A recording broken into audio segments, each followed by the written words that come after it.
느헤미야 5장 1절부터 19절까지에 있는 하나님의 말씀을 들으십시오.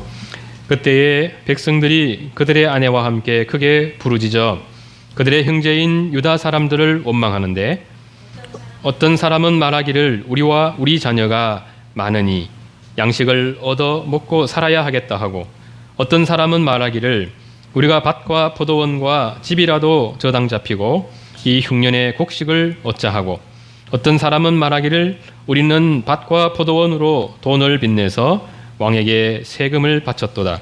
우리 육체도 우리 형제의 육체와 같고 우리 자녀도 그들의 자녀와 같거늘 이제 우리 자녀를 종으로 파는도다. 우리 딸 중에 벌써 종된 자가 있고 우리의 밭과 포도원이 이미 남의 것이 되었으나 우리에게는 아무런 힘이 없도다 하더라.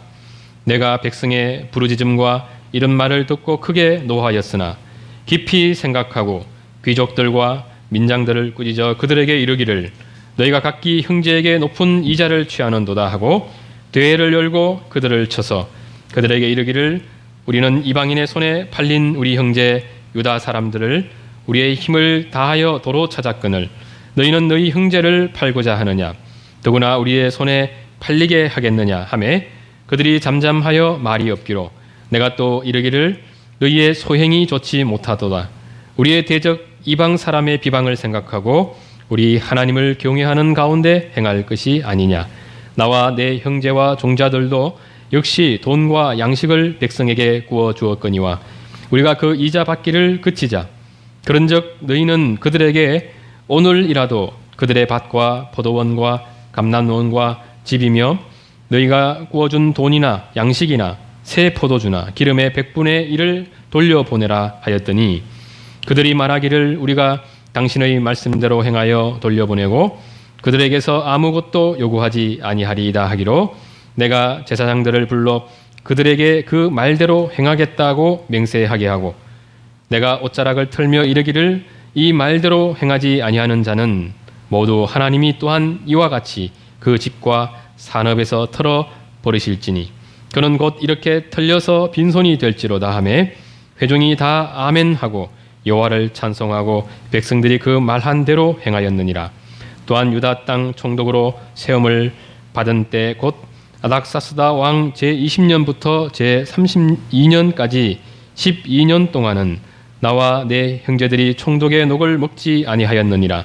나보다 먼저 있었던 총독들은 백성에게서 양식과 포도주와 또 은 40세겔을 그들에게서 빼앗았고 또한 그들의 종자들도 백성을 압제하였으나 나는 하나님을 경외함으로 이같이 행하지 아니하고 도리어 이 성벽 공사에 힘을 다하며 땅을 사지 아니하였고 내 모든 종자들도 모여서 일을 하였으며 또 내 상에는 유다 사람들과 민장들 150명이 있고 그 외에도 우리 주위에 있는 이방 족속들 중에서 우리에게 나온 자들이 있었는데 매일 나를 위하여 소 한 마리와 살진 양 6마리를 준비하며 닭도 많이 준비하고 열흘에 한 번씩은 각종 포도주를 갖추었나니 비록 이같이 하였을지라도 내가 총독의 녹을 요구하지 아니하였음은 이 백성의 부역이 중함이었더라. 내 하나님이여 내가 이 백성을 위하여 행한 모든 일을 기억하사 내게 은혜를 베푸시옵소서. 경배성은 큰 찬송 84쪽입니다. 예루살렘 성벽 재건을 방해하는 세력의 등장을 봤습니다. 이는 무너진 하나님 나라를 다시 회복하시려는 하나님의 뜻에 정면으로 반하는 일입니다. 지금 느헤미야는 하나님의 뜻에 수종드는 자로 등장하고 있고 느헤미야의 성벽 재건의 해방꾼인 산발랏은 하나님의 대적자로 등장하고 있습니다. 겉으로 볼 때 이것은 정치적 힘겨루기처럼 보였습니다. 바사 제국에 더 잘 보여서 자신의 이익과 출세를 최대한 도모하려고 했던 산발랏은 자신의 방해 행동이 하나님을 대적하는 것으로까지는 생각하지 못했을 것입니다. 그러나 느헤미야와 산발랏의 대립은 하나님과 하나님의 뜻에 정면으로 도전하는 그 산발랏 간의 영적 전쟁이었고 우리는 느헤미야를 통해서 하나님의 일꾼은 어떻게 일해야 하고 또 대적들과의 영적 싸움을 어떻게 싸워 가야 하는지를 보게 됩니다. 가장 먼저 우리는 느헤미야가 기도의 사람이었음을 이미 여러 번 살펴보았습니다. 위기의 때 하나님을 바라보며 기도하는 것은 일상 속에서 충분한 기도 훈련 없이 좀처럼 나타나지 않는다는 것을 우리가 잘 알고 있습니다. 산발랏과 도비아가 분한 마음으로 유다 사람들을 비웃고 조롱할 때 이들의 심리전이 상당한 위협으로 다가올 수밖에 없습니다. 4장 1절에 나타난 산발랏의 조롱은 조롱이기는 하나 생벽 재건의 현실적 어려움을 아는 유다 사람들로 하여금 그 어려움을 재인식시켜주는 말이기도 하죠. 성벽 재건에 대한 꿈에 부풀어 있다가도 막상 헌신해야 할 자리에 서 있게 되면 이 꿈과 현실이 얼마나 다른지 눈뜨면서 시도하기 전에 좌절하게 되는 경우가 많습니다. 이것을 노리고 산발랏이 조롱을 퍼부었을 때 느헤미야는 그의 말 한마디 한마디가 상당한 충격으로 와닿았다는 것은 4장 4절에 나타난 그의 기도하는 모습에서 충분히 확인할 수 있습니다.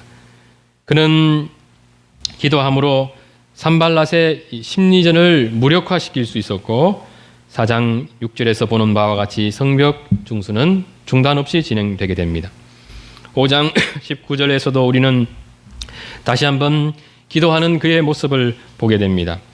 내 하나님이여 내가 이 백성을 위하여 행한 모든 일을 기억하사 내게 은혜를 베푸시옵소서. 우리는 느헤미야에게서 기도의 사람으로서의 모습을 볼 뿐만 아니라 이를 조직력 있게 해 나가는 그의 능력과 또한 자신이 해야 하는 일에 전적으로 헌신하는 그의 모습을 보게 되는데 이런 그의 유능함 때문에 하나님 앞에 기도하며 일하는 이런 느헤미야의 영적 자질을 간과하지 말아야 합니다. 우리는 자칫 기도하는 것을 하나님의 마음을 움직이는 수단으로 생각하지 말아야 합니다. 일하기 전에 기도하는 것을 하나님께 제가 기도는 할 만큼 했으니 저 좀 잘 봐주십시오. 기도를 하나님의 마음을 움직이기 위한 재물처럼 생각해서는 안 된다는 것입니다. 기도하며 일하려는 이유가 무엇입니까? 그것은 우리가 하는 모든 일이 하나님 앞에서 하는 일이 되게 하기 위함이죠. 일을 하다 보면 우리는 일에 매몰되게 되고 자칫 신앙을 잃어버릴 수 있습니다. 그렇게 되면 우리는 열심히 일한다 하더라도 그것을 신앙으로 일한다 말할 수 없습니다. 그래서 더 열심히 일하려는 사람들은 더 많이 기도해야 합니다. 아무리 하찮게 보이는 일이라 할지라도 우리는 그 일을 하나님의 은혜를 의지하는 사람으로서 감당할 수 있어야 합니다. 기도하면서 하게 되면 그것이 주님의 일이 되고 주님의 일을 한다 하면서도 기도하지 않게 되면 어느 순간 그저 나의 일이 되게 됩니다. 아무리 하찮게 보이는 일이라 할지라도 기도하지 않으면서 주님의 뜻에 따라 감당할 수 있는 그런 일은 없습니다. 일을 잘하고 못하고가 사람의 능력에 따라 차이가 날 수 있습니다. 그런데 그 차이라는 것은 대개 다 이해해 줄 수 있을 만한 것들이죠. 좀 못하면 더 잘하는 사람이 좀 도와주면 될 일이죠. 그런데 기도하지 않고 하게 되면 그 작은 차이가 바로 다툼과 분열의 원인이 되게 됩니다. 주님을 위해 한다고 했던 일이 내 일이 되게 되면 그 내 뜻대로 되지 않는 것으로 우리는 화를 내거나 상대방을 비난하는 마음으로 대하기 쉽기 때문이죠. 우리가 무엇을 하든 기도하며 하는 것은 내가 하는 일을 기쁨과 감사함으로 감당하기 위해서입니다. 주님을 기쁘시게 하기 위해서 낙심하지 않고 끝까지 감당하기 위해서이기도 하죠. 내가 하는 일이 나의 자랑이나 내 유익을 구하기 위해서가 아니라 주님의 영광을 위해서 하기 위함입니다. 교회 속에는 다양한 분들이 계시고 막상 생각의 뚜껑을 열어보면 다 다르다는 것을 알게 됩니다. 마음과 생각이 하나 되는 것이 거의 불가능하게 느껴질 정도죠. 그래서 성도들은 기도를 많이 해야 합니다. 내가 옳다 생각하는 것을 잘 하기 위해서도 기도해야 하지만 나와 생각이 다르고 또 일하는 방식이 다른 사람들을 용납해주고 그러면서 함께 일할 수 있도록 하기 위해서 우리는 기도해야 하죠. 일을 할 때 우리가 항상 기억해야 하는 것은 일하는 최종 목적입니다. 이스라엘 백성들이 성벽을 재건하려고 하는 것은 그들이 하나님 앞에서 더욱더 신앙으로 하나 되고 더 신실한 하나님 백성 되는 데 있지 않습니까? 그 목적을 잃고 성벽 재건만이 목적이 된다면 굳이 산발랏이 대적하지 않더라도 유다 내부의 분열로 인해 성벽 재건 사역은 쉽게 좌절될 수밖에 없습니다. 교회에서든 가정에서든 직장에서든 우리가 열심히 일하는 목적은 그 일을 통해서도 하나님을 영화롭게 하는 데 있습니다. 우리는 나의 땀 흘림과 수고의 과정에서 주의 도우심을 경험할 수 있어야 합니다. 그리고 그 일 속에서 주님의 형통케 해주심을 경험할 수 있어야 하죠. 나와 함께 일하시는 주님을 만나며 우리는 몸이 피곤한 가운데서도 주님 주시는 은혜와 기쁨을 누릴 수 있어야 합니다. 그리하여 일의 완성을 바라보면서 주님의 은혜에 감사하고 주님을 찬양할 수 있어야 합니다. 그렇게 일할 때 우리는 우리 자신이 일에 매몰되지 않고 이를 통해서 하나님을 영화롭게 하는 신자의 모습으로 살았다, 이렇게 말할 수 있을 것입니다. 주님을 위해서 일하는 느헤미야의 모습 속에서 우리는 기도하며 일하는 모습과 함께 그가 일의 효율성을 극대화하기 위해 매우 지혜롭게 일한다는 점에 주목해야 합니다. 그가 성벽 중수를 위해서 얼마나 조직력 있게 효율적으로 일했는지가 3장에 잘 나타나 있습니다.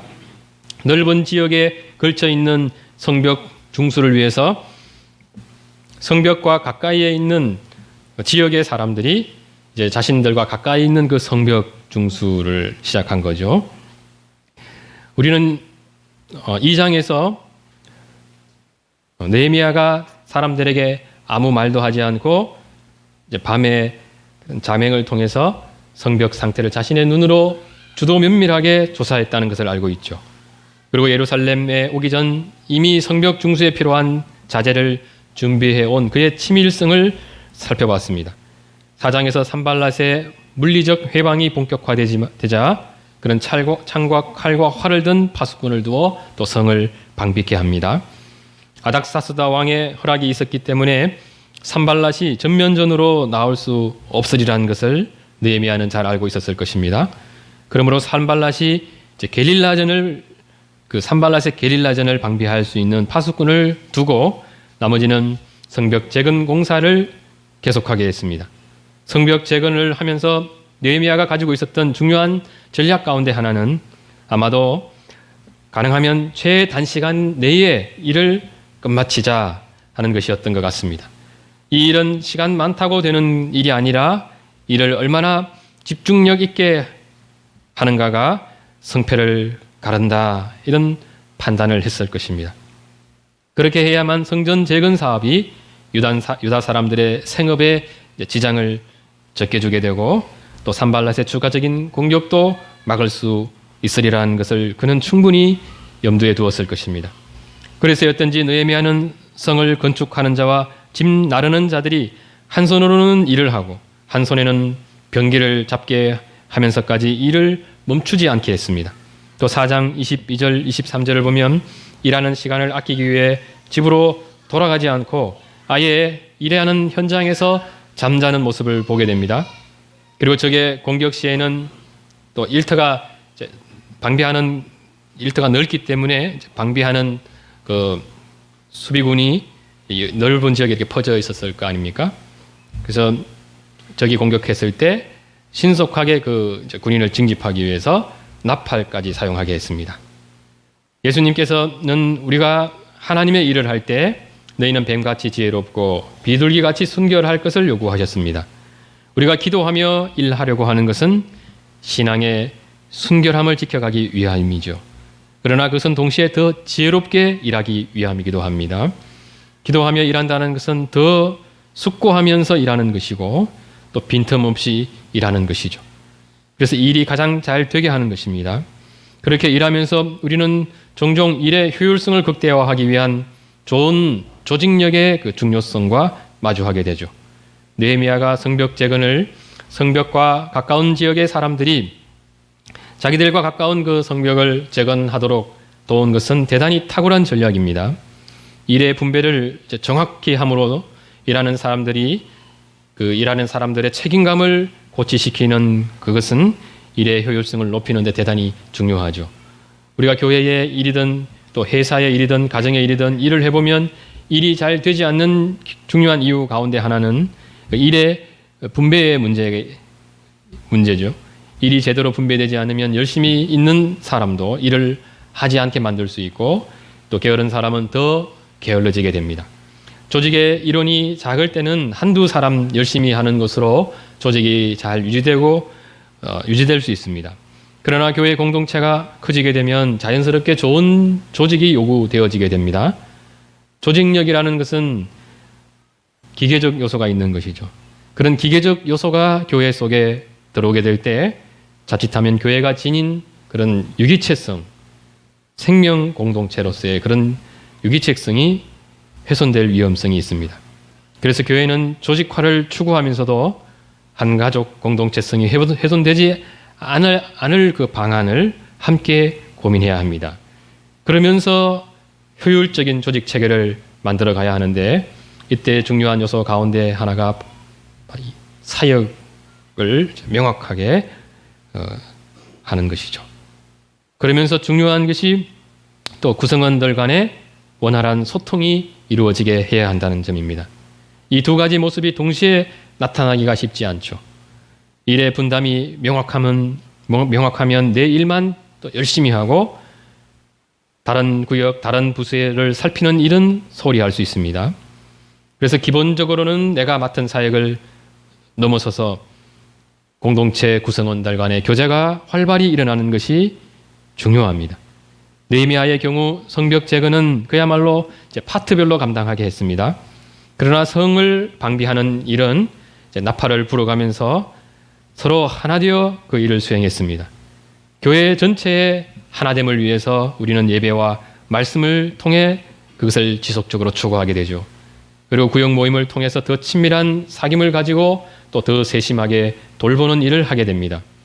우리 교회는 점심때 식사를 섬기는 문제로 다툼이 일어나는 것을 거의 보지를 못했습니다. 그런데 제가 아는 몇몇 교회들은 오랫동안 이제 식사를 섬기는 그런 중심 멤버들이 계신데 그분들이 너무 많은 헌신을 감당하기 때문에 다시 이제 조직력을 개편해서 파트별로 나누어서 이렇게 하면 다 잘 하실 것 같은데 그런데 그렇지가 않더라고요.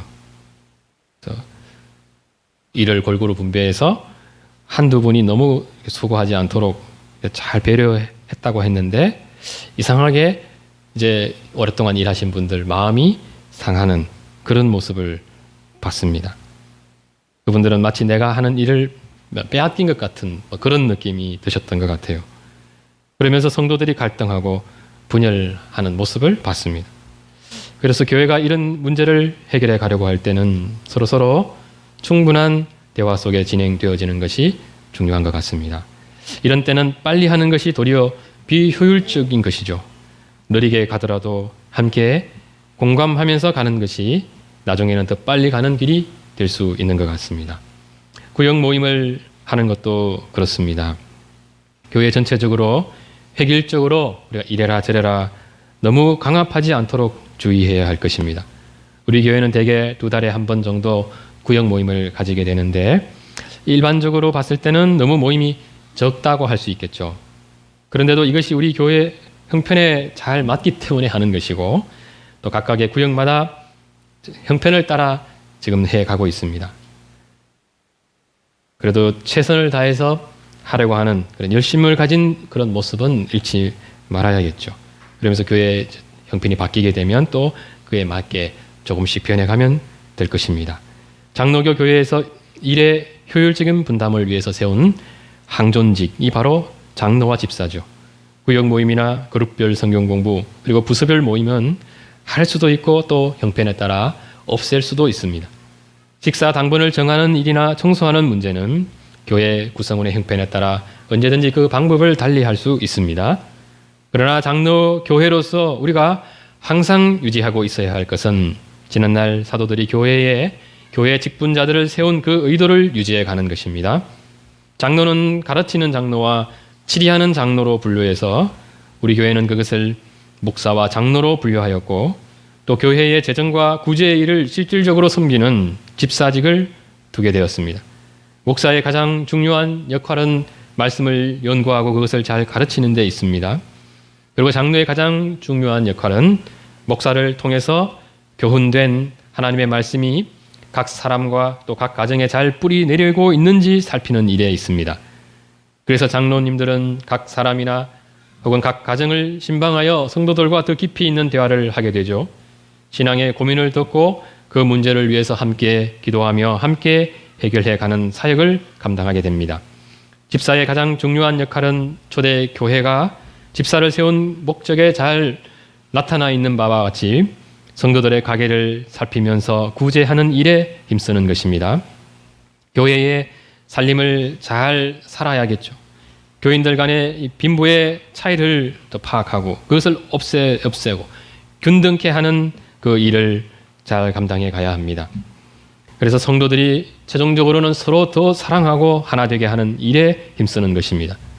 물론 교회의 성도들은 이러한 일들을 목사나 장로, 집사만 하는 일이라 생각해서는 안 되겠죠. 목사가 말씀을 가르치는 일에 힘쓰지만 성도들 역시 서로 말씀을 가르치고 서로 배우는 이 일을 감당해 가야 합니다. 복음을 전하는 것도 목사에게만 주어진 사명이 아니라 모든 성도들이 감당해 가야 할 사명입니다. 물론 이 일을 할 때 교회의 성도들은 교회가 목사, 장로를 세운 그 의도에 맞게 교회에서의 일을 질서 있게 감당하는 법을 배워가야 합니다. 장로나 집사직 역시 장로나 집사만 감당해야 하는 사역이 아니라 모든 성도들이 서로 돌아보며 섬기는 일을 감당해야 합니다. 교회의 직분자들은 이 일에 있어서 본을 보일 수 있어야 하고 자신이 보여준 본을 따라 다른 성도들도 그렇게 살아가도록 도와갈 수 있어야 합니다. 그러한 영적 리더십을 발휘해서 교회가 영적 리더십을 가진 사람들을 중심으로 계속해서 성장해 가도록 힘써야 합니다. 때때로 교회는 교회의 그 직분에 적합하지 않은 사람을 목사나 장로나 집사로 세울 수 있습니다. 그러면서 그들에게 리더십을 행사할 수 있는 권한이 주어지게 되겠죠. 그럴 때 교회는 성숙하거나 성장하기보다는 도리어 영적 쇠퇴를 가져올 수 있습니다.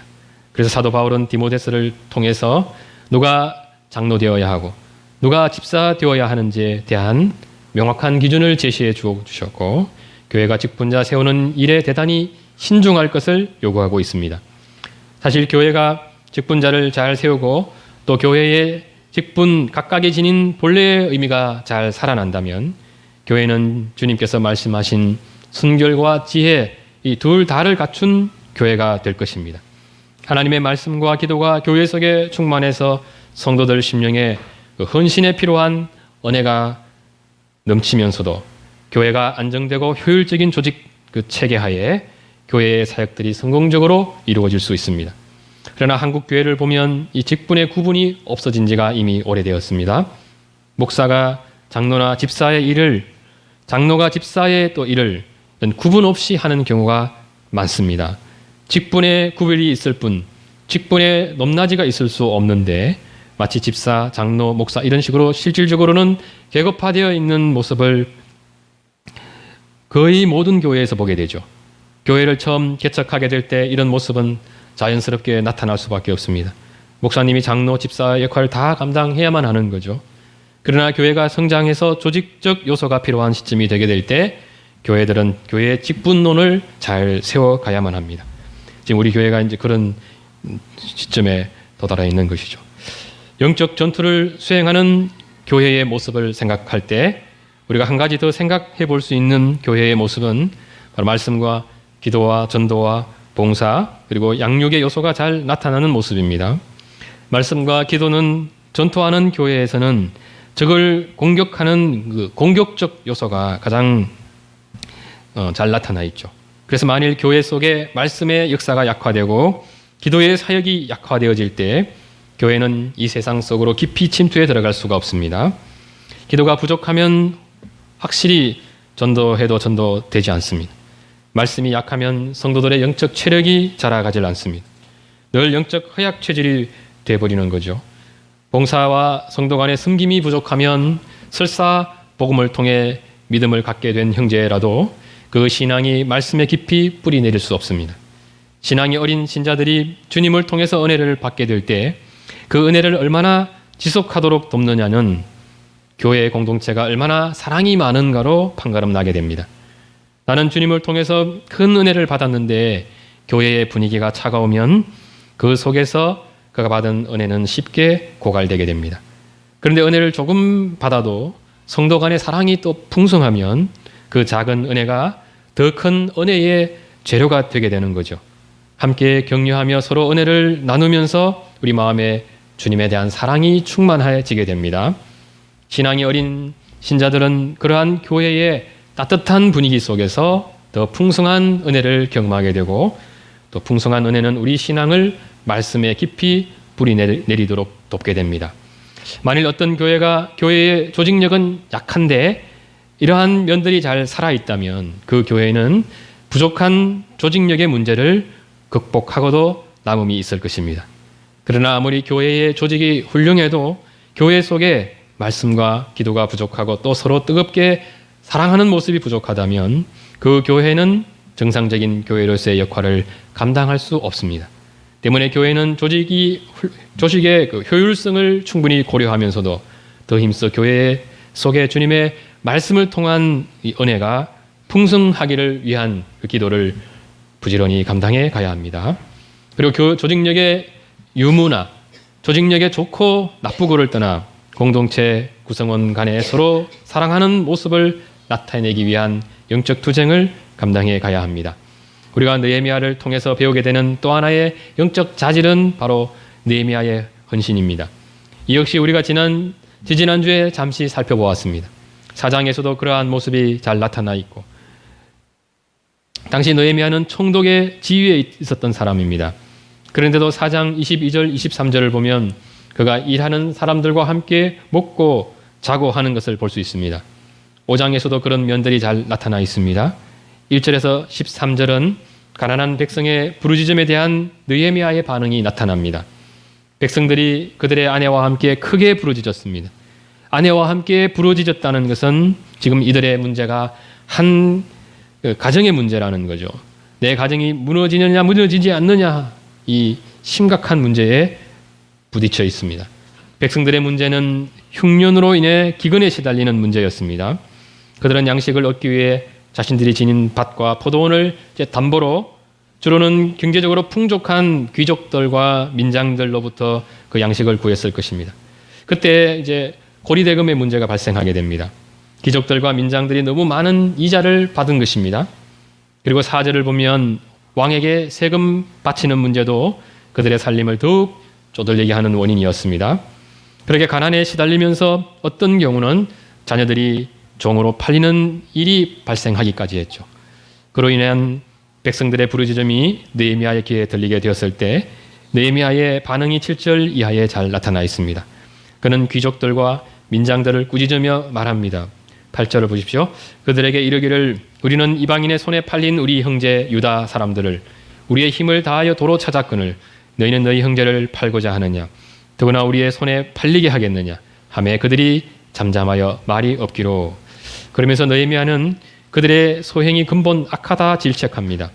이 일은 이방인들 보기에도 부끄러운 일이고 더구나 하나님 앞에 부끄러운 일임을 지적합니다. 그러면서 느헤미야가 제안한 것이 무엇입니까? 나와 내 형제도 이자를 받지 않을 테니 너희도 이자 받기를 그치라는 것입니다. 그리고 그들의 소유 중 일부 이자 받은 것을 당장 돌려주라고 했습니다. 느헤미야가 그렇게 제안했을 때 백성들은 아주 긍정적으로 반응합니다. 회중이 다 아멘하고 여호와를 찬송하고 또 백성들이 느헤미야가 말한 대로 행하였다고 했습니다. 이런 백성들의 반응을 이끌어내는데 결정적 역할을 한 것은 결국 느헤미야가 총독의 지위에 있으면서도 자신이 먼저 이자 받기를 그치는 일에 앞장섰기 때문이죠. 어떤 면에서 가장 손쉽게 가장 많은 이익을 취할 수 있는 위치에 있는 사람입니다. 그런 사람이 자신의 이익을 포기하려고 할 때는 다른 사람들보다 더 많은 특권을 포기해야만 하죠. 그런데도 그가 기꺼이 그렇게 했을 때 귀족과 민장과 제사장들은 즐거운 마음으로 느헤미야의 뜻에 순종할 수 있었습니다. 백성들을 향한 한 사람의 더 많은 헌신이 가져온 선한 열매고 영적 부흥이라 할 수 있습니다. 14절에서 18절에는 그런 느헤미야가 어떻게 헌신했는지에 대한 다른 예가 나타납니다. 14절을 보면 그는 유다 총독으로 세움받은 때부터 무려 12년 동안 총독의 녹을 먹지 않았습니다. 총독의 녹이라는 것은 그 녹을 받기 위해서 먼저 백성들로 하여금 세금을 거두게 되죠. 그렇게 해서 자신의 생활비를 충당하게 되는데 그가 이 녹을 받지 않았다는 것은 그 녹을 받기 위한 세금을 백성들로부터 거두지 않았다는 것을 의미합니다. 그렇게 해서 극심한 가난에 시달리는 백성을 위해서 자신이 감당할 수 있는 희생과 헌신을 12년 동안 남모르게 감당해오고 있었던 것이죠. 17절에서 18절을 보면 느헤미야가 자기 수하에 둔 사람들을 부양하기 위해서 그리고 페르시아에서 업무차 들렸을 그 많은 사람들을 대접하느라고 얼마나 많은 재정이 소모되고 있는지를 잘 기록해주고 있습니다. 그런데도 그는 이 총독의 녹을 요구하지 않았습니다.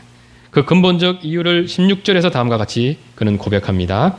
나는 하나님을 경외함으로 이같이 행하지 아니하고, 자신이 백성들을 위해 헌신했던 것은 그것이 하나님의 율법에 부합한 것이기 때문이라는 거죠. 주님의 뜻에 순종하려는 마음이 그에게 있었고 느헤미야가 백성들의 이자 문제와 세금 문제에 관심 가질 수밖에 없었던 것은 바로 그들에 대한 사랑이 있었기 때문입니다. 이 두 가지가 잘 결합되었을 때 느헤미야를 통한 그 강력한 리더십이 이스라엘 속에 잘 나타날 수 있었습니다. 19절에서 느헤미야는 다음과 같이 기도합니다. 내 하나님이여, 내가 이 백성을 위하여 행한 모든 일을 기억하사 내게 은혜를 베푸시옵소서. 이 기도 속에는 지금 그가 감당해야 하는 헌신이 그로서도 감당하기 쉽지 않았다는 것을 잘 보여줍니다. 그러므로 주님의 은혜를 구하며 동시에 유다 백성들을 위해 헌신하는 삶을 계속해서 살아가게 해달라고 간구하고 있습니다. 느헤미야와 같은 이런 헌신과 희생, 이런 그 모습의 그 회복을 통해서 또다시 거룩한 영향력을 회복해야 할 대상이 바로 교회들입니다. 그리스도인들 사이에서는 더더욱 이러한 모습이 잘 나타나야 합니다. 우리는 내 것을 양보할 뿐만 아니라 때로는 내 것을 기꺼이 줄 수 있어야 하죠. 말과 혀로 아무리 사랑한다고 해도 소용이 없습니다. 내 물질과 내 시간과 내 힘을 사용한 헌신이어야 하죠. 우리 중에 아직까지 섬김 받아야 할 사람은 아무도 없습니다. 우리 모두는 다 다른 형제 자매들을 위해서 헌신하고 희생해야 할 자리에 서 있죠. 더 큰 인생의 고난 가운데 있을 때에 그때는 우리가 더 많은 헌신과 사랑을 나타내 보일 수 있는 때입니다. 교회의 직분자들은 헌신과 희생의 본이 되라고 부름받은 사람들입니다. 지금은 개인주의 또 이기주의적 생각들이 팽배해져 가는 시대입니다. 온통 내 것, 내 삶에 매몰되어 살아가고 있죠. 그래서 서로를 더 돌아보지 않고 우리 사회 속에 사랑은 식어지고 있습니다. 그리스도인들은 이런 시대를 거슬러 살아가야 할 사람들이죠. 세상보다 더 많이 헌신하고 희생함으로 이 세상을 부끄럽게 할 수 있어야 합니다. 먼저는 이 일이 우리 속에 잘 나타나게 되기를 바랍니다. 이 일을 위해서 주께서 우리에게 은혜를 베풀어 주시기를 소망합니다. 기도드리겠습니다. 거룩하신 주님, 느헤미야가 자신을 대적하는 세력에 대해서 어떤 영적 싸움을 싸웠고 주님의 일을 어떤 마음가짐으로 했는지 살펴보았습니다.